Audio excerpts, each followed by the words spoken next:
अगर आज मेरी माँ जिंदा होती तो शायद मेरे पिताजी को सही रास्ता दिखाती।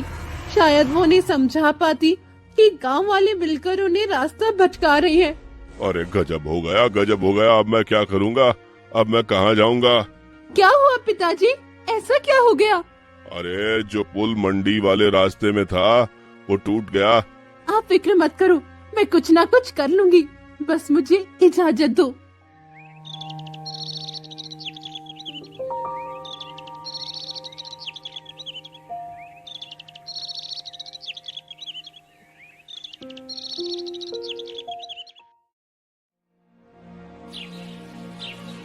एक गांव में एक गरीब किसान अपनी बेटी के साथ रहता था और बहुत मेहनत करता था। पिताजी, पिताजी, इस बार हम खेतों में आलू, प्याज और शिमला मिर्च लगाएंगे और कुछ और सब्जियां भी बोएंगे, जैसे कि गोभी, टमाटर। अगर फसल अच्छी होगी तो अच्छे दाम भी मिलेंगे। बेटी, बात तो तेरी बिल्कुल सही है, लेकिन खेतों में खूब मेहनत लगेगी। अगर इतनी सारी सब्जियां एक साथ उगानी है तो हमें खूब मेहनत करनी पड़ेगी और बीजों के लिए भी पैसे बचाने पड़ेंगे। पिताजी, मैंने घर खर्च के लिए जो आपने पैसे दिए थे उसमें से पैसे बचा कर रखे हैं। काफी दिनों से मैं पैसे जोड़ रही हूँ, तो इन पैसों में सारा बीज हमें मिल जाएगा और उसी से हम फसल उगाएंगे। हाँ, बहुत बढ़िया। मेरी बेटी बहुत अच्छी है और बहुत चतुर भी। मेरी बेटी बहुत होशियार है। मैंने तो तुम्हें पैसे घर खर्च के लिए दिए थे, लेकिन तुमने पैसे बचाकर भी रखे। मैं तो धन्य हूँ।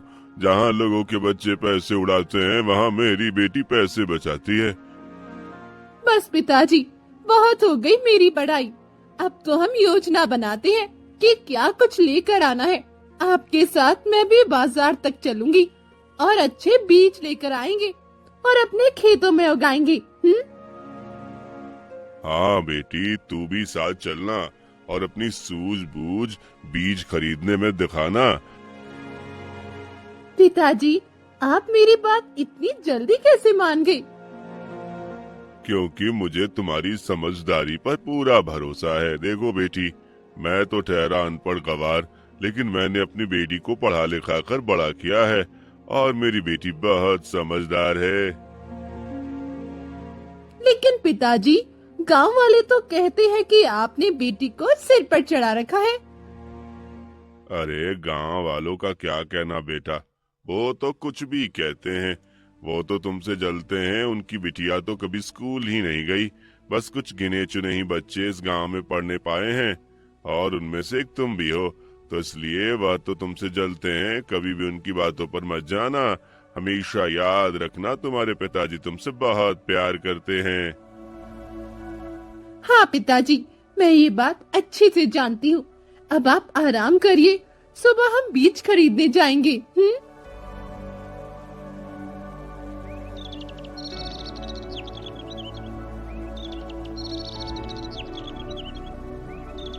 सुबह होते ही कमला और किशन लाल बाजार के लिए निकलते हैं और कमला सस्ते दामों पर अच्छे बीज खरीदती है। अरे बेटा, जैसे कि मैंने कहा था, तुमने अपनी सूझबूझ दिखाकर बहुत अच्छे बीज खरीदे। अब मुझे लगता है हमारी फसल बहुत अच्छी होगी। अब तो बस खेतों में मेहनत करनी है। हाँ पिताजी, फसल अच्छी क्यों नहीं होगी? जब हम मेहनत करेंगे तो उसका फल भी हमें अच्छा ही मिलेगा। मुझे तो भगवान पर पूरा भरोसा है। और मुझे अपनी बेटी की सूझबूझ पर भरोसा है। पिताजी, आप भी ना चलिए, आपके लिए मैं कुछ खाने के लिए बना देती हूँ। अब तो आपको भूख भी लगी होगी। हाँ बेटा, भूख तो लगी है। सुबह से भाग दौड़ में ही है, तो जल्दी से खाना बना, फिर हम साथ में खाएंगे। अरे रामलाल, अरे कहाँ हो भाई? सुबह भी तुम्हारे घर आया था तो तुम सुबह भी घर में नहीं थे। कहाँ रह रहे हो आजकल? कमला भी घर पे नहीं थी। अरे बिल्लू, मैं और कमला बाजार से बीज खरीदने गए थे। इस बार कमला ने योजना बनाई कि हम खूब सारी सब्जियां उगाएंगे। अच्छा, सब्जी उगाने का इरादा है, ये तो बहुत बढ़िया है। सब्जियां उगाओगे तो बहुत पैसे कमाओगे और मंडी में बेच दी तो फिर और दुगुना दाम मिलेगा भाई। बढ़िया है किशनलाल, तुम्हारी तो पांचों उंगलियां घी में और सिर कढ़ाई में, ऊपर से तुमने इतनी काबिल बिटिया जो पाई है। अरे चाचा, आप मेरी तारीफों के पुल मत बांधो। आप तो ये पानी पीजिए और आराम से बैठिए। अरे बेटा कमला, मैं चलता हूँ। मैं तो बस ऐसे ही रास्ते से जा रहा था तो सोचा पूछ लूं कि सुबह से तेरा घर बंद पड़ा था, कहीं तबीयत खराब तो हो गई हो तो हाल चाल पूछता चलूं। अरे नहीं नहीं बिल्लू, चिंता मत करो, सब ठीक है। अच्छा तो फिर मैं चलता हूँ। अरे ये किशन लाल और इसकी बेटी तो धनी बनने की पूरी तरकीब लगा रहे हैं। सारी सब्जियां उगा लेंगे तो हम क्या करेंगे, ये तो हमसे ज्यादा पैसे कमा लेंगे। ऐसा मैं नहीं होने दे सकता, मुझे जाकर चंपा से बात करनी होगी। अरे चंपा, सुनती हो? अरे एक बड़ी खबर लेकर आया हूँ, सुनोगी तो तुम भी हैरान हो जाओगी। हमारे पड़ोसी किशन लाल और उसकी बेटी ने तो बड़ी तरकीब लगाई अमीर होने की। अच्छा, ऐसी क्या तरकीब है? बहुत सारी सब्जियां उगाने वाले हैं और फिर उन सब्जियों को बेचकर अच्छी कीमत भी पाएंगे। सारे बीज भी ले आए हैं। तो हम एक काम करते हैं ना, हम भी बीज लेकर आते हैं और उनसे पहले ही सब्जियां उगा देते हैं। हमारी सब्जियां उनसे पहले उग जाएगी तो हम उनसे पहले अमीर भी बन जाएंगे और फिर उनसे सब्जियां खरीदेगा ही कौन, क्योंकि हम तो अपनी सब्जियां पहले ही बेच चुके होंगे। वाह चंपा, तुम्हारे दिमाग का तो जवाब ही नहीं। मेरे पिताजी ने मुझे खूब सिखाया है कि घर कैसे चलाना है। तो जल्दी जल्दी चलो, अभी बाजार चलते हैं, बीज लेकर आते हैं और उनसे पहले खेत जोत देते हैं। चंपा और बिल्लू शहर से बीज ले आते हैं और किशन लाल से पहले खेतों में फसल बो देते हैं। अरे बिल्लू, इस बार तो तुमने बहुत जल्दी खेत जोत दिया। हाँ, क्या उगा रहे हो खेत में? हाँ हाँ भैया, इस बार हम भी बहुत सारी सब्जियां उगा रहे हैं, तरह तरह की सब्जियां। पर सब्जियां तो हम भी उगा रहे हैं। अरे तो क्या सिर्फ तुम ही सब्जी उगा सकते हो, हम नहीं उगा सकते? यह विचार तुमसे पहले मुझे आया था, इसलिए तो तुमसे पहले मैं सब्जियां उगाकर भी आ गया। मैंने बीज खेत में डाल भी दिया। बिल्लू, मैं जानता हूँ तुमने यह सब कुछ जानबूझकर किया है। चलो ठीक है, देखते हैं आगे क्या होता है। बिल्लू चाचा, मैं अच्छे से जानती थी। जिस दिन आप घर आए थे और जो आप इतनी जानकारी बटोर रहे थे, मुझे पता था कि आप कुछ ऐसा ही करेंगे। अब जब आप ये सब कुछ कर ही रहे हैं, तो देखते हैं कि कौन कितना मुनाफा ले पाता है। अरे चार अक्षर पढ़ क्या लिए, तू तो खुद को मास्टर जी समझती है। मुनाफा किसको होगा देखा जाएगा। कमला बेटा, इसके मुंह मत लगो, हम अपना काम करते हैं। तुम खेत से कंकड़ पत्थर निकालो और खेत को मुलायम करते हैं, बीज अच्छे से उगेगा। कमला और किशन लाल भी अपने खेत में बीज बो लेते हैं। बेटा, तुमने इस मिट्टी में पहले से ही खाद क्यों मिला दिया? जब पौधे उगते उसके बाद हम खाद देते। क्योंकि पिताजी, अगर पौधे उग जाने पर खाद देते तो पौधों में कीड़े लग जाते, उनके फूलों को कीड़ा खा जाता और फिर हमें कुछ भी नहीं मिलता। आधे से ज्यादा फसल तो कीड़ा ही नष्ट कर देता। इसलिए मैंने पहले खाद डाली और उसके बाद आपको खेत जोतने को कहा। लेकिन बेटा, बिल्लू तो पौधे आ जाने के बाद उनमें खाद डाल रहा है। पिताजी, उसका नतीजा बहुत जल्द आपके सामने होगा, देखना। मैं पौधे में खाद डालूंगा और अच्छी फसल पाऊंगा। इस किशन लाल से तो पहले ही मेरे पौधे काफी बड़े हो गए हैं। अब मैं बहुत जल्द इन सब्जियों में फल भी लगेगा। जल्दी ही आलू भी तैयार हो जाएगा और प्याज भी। उसके बाद सारी सब्जियां मैं मंडी में बेचूंगा और इस किशन लाल से पहले अमीर बन जाऊंगा। ये खुद को समझता क्या है, सिर्फ इसकी खेती करनी आती है क्या? और क्या सारी समझदारी इसके पास ही है? अरे उसे कुछ नहीं आता, वो तो बस अपनी बेटी के कहने पर चलता है और जो जो वो कहती रहती है वैसा वैसा वो करता रहता है। वो तो उसकी सारी बात मानता है। गांव में सब अपनी बेटियों को थोड़ा कस कर ही रखते हैं, लेकिन इस किशन लाल ने तो अपनी बेटी को पूरी छूट दे रखी है। घर का हर फैसला तो उसकी बेटी ही करती है। हाँ हाँ, एक दिन पंचायत में ये बात रखकर मैं इसे खूब डांट पड़वाऊंगा कि गांव की बहू बेटियों को भी उल्टी शिक्षा दे रहा है। फिर वह सब भी आजादी मांगेंगी और घर के फैसले लेना शुरू कर देंगी और गांव के माहौल के लिए बिल्कुल ठीक नहीं है। घर की कमान तो मर्दों के हाथ में होनी चाहिए। हाँ हाँ जी, मैं तुमसे सहमत हूँ। जैसा तुम कहते हो वही सही है। घर की कमान तो मर्द के ही हाथ में होनी चाहिए। चलो चलो चंपा, जल्दी से खेत में खाद डालो। एक काम करो, बहुत बहुत भर भर के खाद डालो ताकि हमारे पौधे एकदम हुष्ट पुष्ट हो जाएं और फसल चमकदार हो। इस किशन लाल की तो सांस अटक जाएगी तब ये हमारी जब फसल देखेगा। बिल्लू और चंपा खेत में खाद डालते हैं और घर वापस लौट आते हैं। तभी बारिश शुरू हो जाती है। अरे ये क्या, अभी अभी तो खाद डालकर आए थे और अभी अभी ये बारिश शुरू हो गई। ये तो फसल के लिए अच्छी नहीं है। अरे हाँ जी, ये तो हमारी फसल को खराब भी कर सकती है और बारिश भी बहुत तेज हो रही है। चलो देखते हैं क्या होता है। वैसे मुझे नहीं लगता कि इतना कोई असर पड़ेगा बारिश से। बारिश तो फसल के लिए अच्छी है, बस खेतों में पानी ना भर जाए।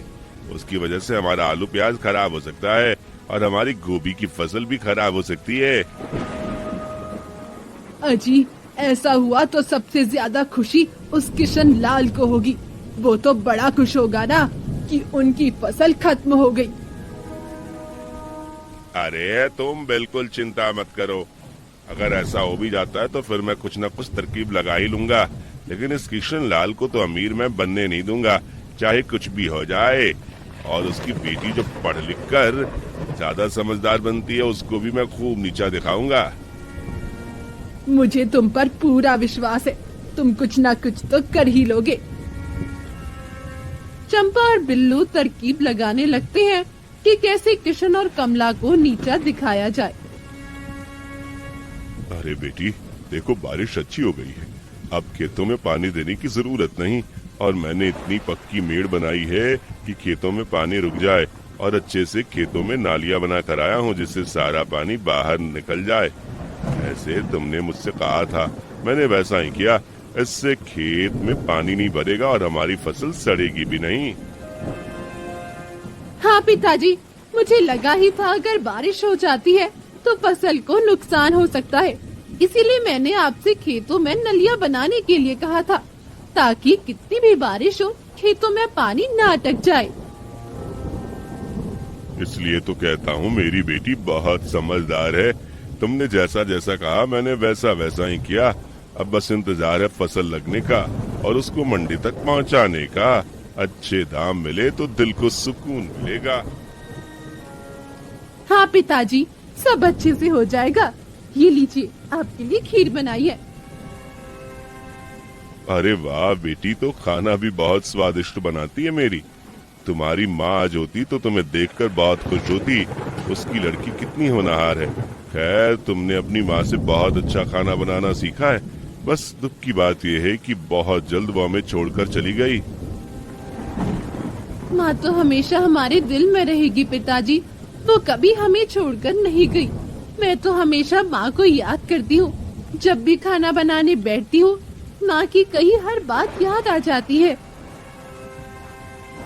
बेटी, तुझे तो माँ और बाप दोनों का प्यार मिलना चाहिए था, लेकिन भगवान ने तेरी माँ को बहुत जल्दी बुला लिया। तब से मैंने कोशिश की कि मैं तुझे माँ और बाप दोनों का प्यार दे सकूं। मुझे नहीं पता कि मैं ऐसा कर पाया या नहीं, लेकिन मैंने कोशिश जरूर की। आपसे मुझे कोई शिकायत नहीं है पिताजी। आपने मेरे लिए हमेशा बहुत अच्छे फैसले लिए हैं और माँ और बाप दोनों का प्यार देने में कामयाब हुए हैं आप दुखी मत होइए, मैं बहुत खुश हूँ और माँ भी जहाँ होगी वो भी बहुत खुश होगी। आप तो बस खीर खाइए। अरे हाँ बेटी, देखो बारिश बंद हो गई, अब बढ़िया है। वैसे तो खूब बारिश हुई, लेकिन अब मौसम साफ लगता है। हाँ पिताजी, अगर सुबह धूप खिलेगी तो और अच्छा होगा।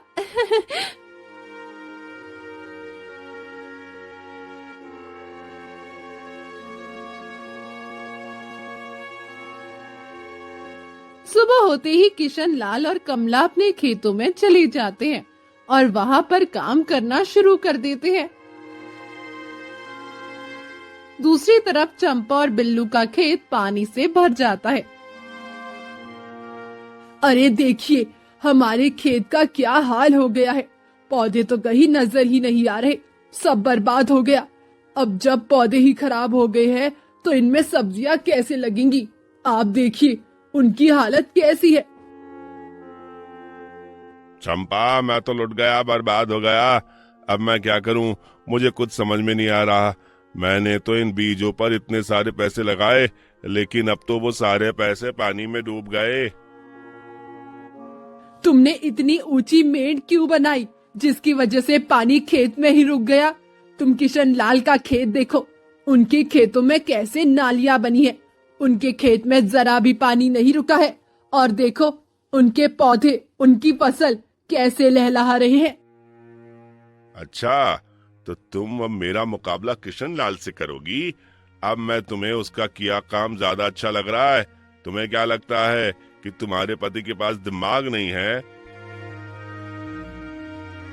नहीं नहीं, मैं तो बस तुम्हें दिखाने की कोशिश कर रही थी कि अगर हम भी ऐसा कर लेते तो फिर हमारी फसल को भी कोई नुकसान नहीं होता। आज इस किशन लाल और इसकी बेटी की वजह से मेरी बीवी मुझ पर सवाल उठा रही है और मेरी अक्लमंदी पर भी सवाल उठा रही है। इसको तो मैं छोड़ूंगा नहीं। इसकी फसल तैयार होने दो, उसके बाद इसे दिखाऊंगा।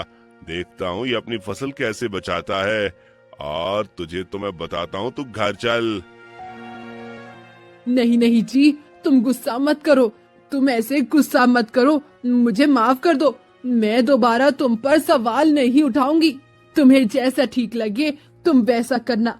मुझे तो बस ऐसा लगा कि नालियां बनाने से वो पानी निकल जाता, मैंने इसीलिए कह दिया। लेकिन तुम ज्यादा अक्लमंद हो जी, मुझसे ज्यादा। उन दोनों में तो जरा भी बुद्धि नहीं। तू मेरा मजाक बना रही है? तुम्हें तो मैं चमड़े के जूते से मारूंगा। अरे मुझे माफ कर दीजिए ना। आज ही जाता हूँ, पंचों और सरपंचों को बताता हूँ कि किशन लाल कैसे अपनी बेटी के कहे से चलता है और अपनी बेटी को कितनी आजादी देता है। इसकी वजह से गांव में और बेटियां भी बिगड़ेंगी। इस गांव में एक भी पढ़ी लिखी लड़की नहीं है, बस कुछ लड़के हैं जो स्कूल गए हैं, लेकिन फिर भी इसने अपनी बेटी को स्कूल भेजा। गांव की इकलौती पढ़ी लिखी बस इसी की बेटी है और इसलिए उसके ख्याल कुछ ज्यादा ही आजाद हैं, जो हमारी बहू बेटियों के लिए ठीक नहीं है। मैं सरपंच के पास जाकर ये बात जरूर करूंगा और इसके लिए पंचायत बुलाने की भी मांग करूंगा। मैं अभी जाता हूँ। बिल्लू सरपंच के पास चला जाता है और सारी बात कहता है और